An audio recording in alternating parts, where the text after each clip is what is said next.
Olá, querido amigo, estimado irmão, estimada irmã, querido ouvinte. Estamos aqui para o estudo de mais uma lição, a superioridade do sacrifício de Cristo. Hebreus 10, 11, 14.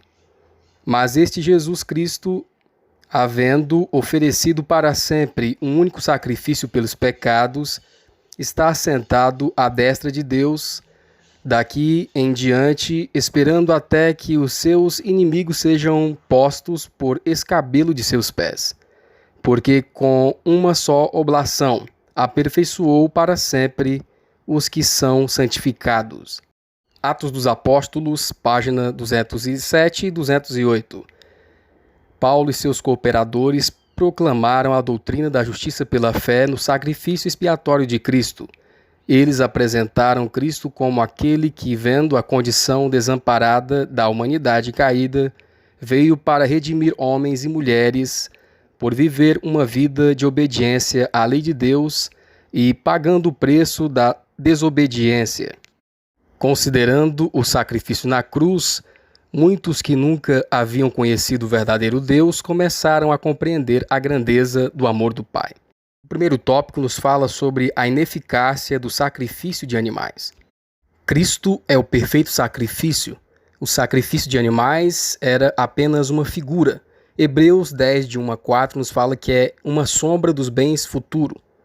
Então, era um símbolo do verdadeiro sacrifício, que é Cristo. Por isso, o sacrifício de animais era incapaz de perdoar pecados. É incapaz de perdoar pecados. As pessoas no antigo Israel ofereciam sacrifício e pela fé vislumbravam a Cristo. E pela fé confiavam no futuro sacrifício do Messias. Pela fé confiavam no futuro sacrifício do Filho de Deus, o verdadeiro Cordeiro que tira o pecado do mundo. E que viria futuramente realizar o verdadeiro sacrifício, a verdadeira oferta sacrificial. Tudo isso para o perdão dos pecados, então. O sacrifício que perdoa verdadeiramente é o sacrifício de Cristo. Por isso nós devemos confiar em Cristo e nos méritos do seu sacrifício. O sacrifício do cordeirinho, do animalzinho, só era aceito se a pessoa realizasse o sacrifício, mas a sua fé deveria estar em Cristo. A sua fé deveria estar no Filho de Deus e não naquele animal morto ali na sua frente. Deus aceitava aquele sacrifício como uma representação da oferta de Cristo. Aceitava como simbolizando o futuro sacrifício de Cristo em favor da humanidade. O sacrifício de animais não poderia satisfazer as exigências de Deus como um sacrifício expiatório pela transgressão da lei. Como a vida de um animal valia menos que a do errante ofensor, ela não poderia ser um resgate pelo pecado. Deus só aceitava como uma representação da oferta de seu Filho. Deus fez a humanidade perfeita e justa, e depois de sua transgressão não poderia haver sacrifício aceitável a Deus por ela, a menos que a oferta valesse mais que a vida humana em seu estado de perfeição e inocência. Todo o plano de culto sacrificial prenunciava a morte do Salvador para redimir o mundo. Não haveria utilidade alguma nessas ofertas depois que o grande evento para o qual elas haviam apontado ao longo dos séculos fosse consumado. O segundo tópico, um sumo sacerdote totalmente qualificado. O segundo tópico vem trazendo, então, com base em Hebreus 10, de 5 a 10, nos mostra aqui que o sacrifício de Cristo, o Filho de Deus, é o sacrifício que pode perdoar pecados. Somente o sacrifício de Cristo perdoa, salva, redime o pecador. O sacrifício de animais, a lei do passado, a lei cerimonial, era apenas uma sombra do sacrifício de Cristo. O que realmente expia os pecados e redime o pecador é o sacrifício de Jesus, o Filho de Deus. Pois Cristo, o Filho de Deus, é Criador e somente o Criador poderia pagar o resgate com seu sangue pela criatura. Por sua vida de obediência aqui na terra, Cristo estava totalmente qualificado para oferecer a si mesmo como sacrifício perfeito para salvar o ser humano. E o que deu autoridade a Cristo para se tornar o nosso sumo sacerdote, foi a sua própria morte na cruz como oferta viva pelo nosso pecado. A morte dos cordeirinhos era dia a dia. O sacrifício de cordeiros e animais era oferecido dia a dia, todos os dias, mas sem eficácia alguma para o perdão de pecados. Agora, Cristo, na sua morte, recebeu autoridade para, de uma vez por todas, um único sacrifício, redimir todos os pecadores, aqueles que o aceitam como Salvador, como seu único e suficiente Salvador. Por isso é um sacrifício perfeito, perfeito para nos redimir do pecado. E mesmo sendo inocente, Cristo morreu na cruz, suportou toda a vergonha, suportou toda a humilhação que passou, todos os sofrimentos que faziam parte da sua missão.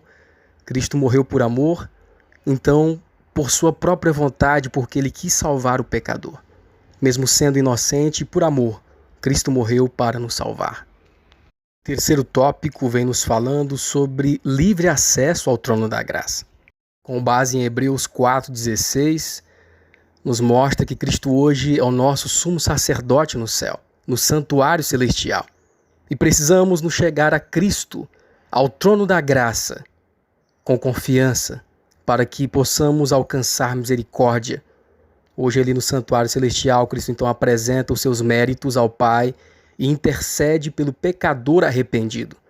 A todo aquele que buscou em Cristo agora uma nova vida, uma transformação de vida, Cristo então intercede ao Pai por esse pecador arrependido e nós temos então livre acesso ao trono da graça pela fé em Cristo Jesus.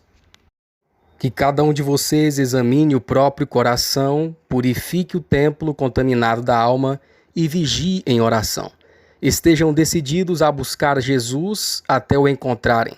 Não descansem até que o amor dele habite em seu coração e vocês tenham seu espírito dentro de si, controlando a vida e moldando o caráter.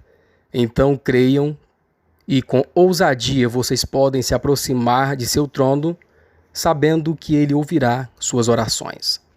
E o resultado do nosso relacionamento com Cristo aqui na terra será visto. O resultado da nossa ligação com Cristo pela fé, baseado em Hebreus 10, 23 a 25, será uma vida transformada pelo Espírito.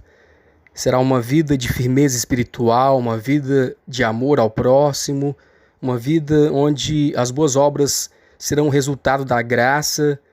O resultado será uma vida transformada, transformação de caráter, uma vida digna de um verdadeiro representante de Cristo, que não abandona a congregação, que não abandona os caminhos da verdade.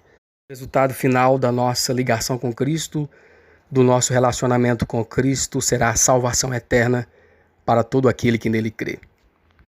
O quarto tópico, mantendo a bondade de Deus acima de tudo em nossa mente.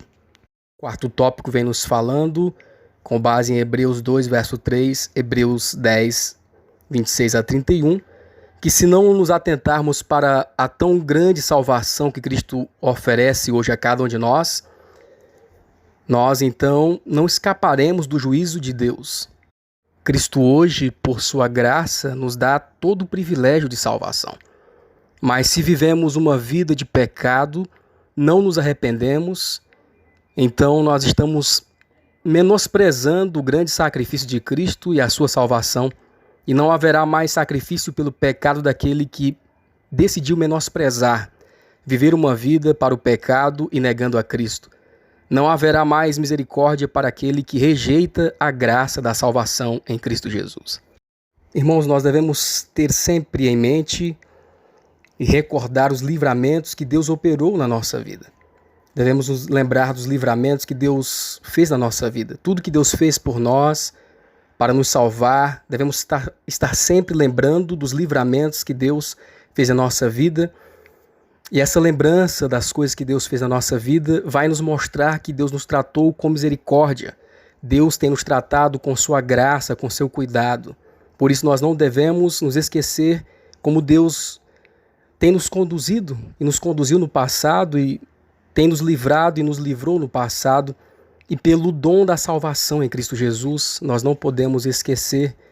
Por isso hoje nós precisamos aproveitar a salvação por sua graça. Os pioneiros adventistas no passado nos deixaram um grande exemplo de confiança em Deus. Tinham a obra de Deus no coração, confiavam em Deus. E então eles se entregaram inteiramente à obra. Eles confiaram plenamente na palavra da verdade. Eles se sacrificaram pela palavra da verdade. Estamos nós hoje dispostos a nos sacrificar pela palavra da verdade, em favor do Evangelho de Cristo? O quinto tópico nos fala sobre caminhos seguros. Nós só estaremos seguros nesse mundo, estaremos seguros se estivermos em Cristo Jesus pela fé. Como podemos estar seguros no caminho para a vida eterna? Estando em Cristo Jesus, não rejeitando a nossa fé em Cristo, não rejeitando a nossa confiança em Deus, na sua graça, não rejeitando a graça de Cristo. Nós só estaremos então seguros vivendo pela fé na palavra de Deus, conforme Hebreus 10, 35 a 39. E nesses últimos dias, a marca do povo de Deus é: o povo de Deus é aquele que guarda os mandamentos de Deus e tem a fé de Jesus, que tem o testemunho de Jesus. E o testemunho de Jesus é o espírito de profecia. Apocalipse 17, 12, 17, Apocalipse 14 e verso 12. Aqui está a paciência dos santos, aqueles que guardam os mandamentos de Deus e têm a fé em Jesus, que tem o testemunho de Jesus. O testemunho de Jesus é o espírito de profecia. Então esta é a marca do povo de Deus que vive nos últimos dias, características do povo de Deus que vive nos últimos dias. Há apenas dois partidos sobre a terra, aqueles que estão sob a bandeira ensanguentada de Jesus Cristo e aqueles que estão sob a bandeira da escura rebelião. Neste momento, a igreja deve se cobrir com suas belas vestes, Cristo, justiça nossa. Há diferenças claras e decididas a serem restauradas e demonstradas ao mundo quando exaltarmos os mandamentos de Deus e a fé de Jesus. A fé na capacidade de Cristo de nos salvar ampla, total e inteiramente é a fé de Jesus. Queridos irmãos, que a graça de Cristo esteja conosco, que possamos, por meio do poder do Santo Espírito, compreender esta verdade. Que Deus nos abençoe, esse é o nosso desejo e a nossa oração.